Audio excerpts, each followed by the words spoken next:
In this lecture, we want to understand how we can highlight the top n values. Now, this could be the top three values, the top seven, or maybe the topmost value. We have given the user a control in G4 where they can choose the number of values that they want to see. If we create a normal column chart, we get this. What is our requirement? We want to identify the top four subcategories here and highlight it in a different color. Now, these numbers would be appliances, we would have fasteners, we would have paper, and we would have, no, not paper, it would be furnishings, and we would have accessories, right? These four bars have to be colored differently.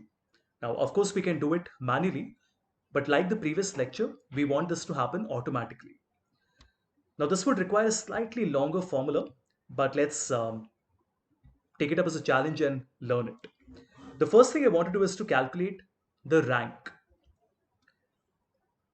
So I want to find out the rank of C6 in all the different subcategories. And this would give me 17. And if I copy the formula, you notice it gives me a unique rank for each single subcategory. Now we are not interested in all the ranks. We just want to see the ranks that are equal to or less than the number 4. So we will say that if the rank is less than or equal to the number written in G4, then I want to see the value. Otherwise, I want to see a blank. Now think of what will happen. In the first formula, it will check the rank of 1580. So we are checking the rank.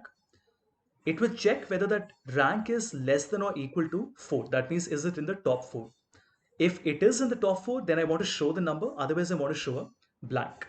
This means that it will now only show me the top 4 values. If I make it 1, it shows me the top value.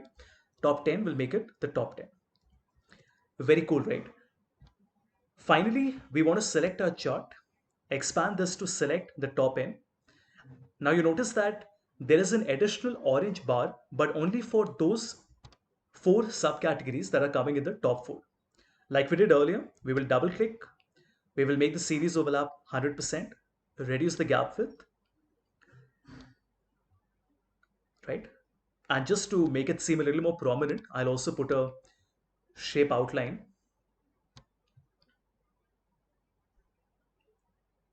Excellent.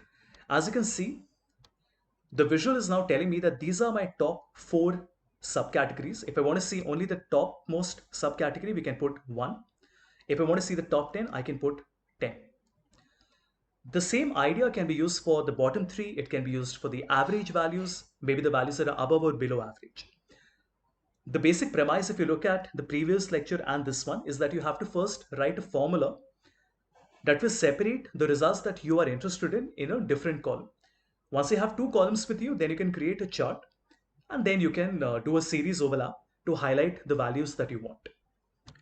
The key here is not the chart, but the formula that you're writing. So please make sure to practice this and ensure that you're comfortable with the entire formula so that if you are required to change it, you will be able to do that.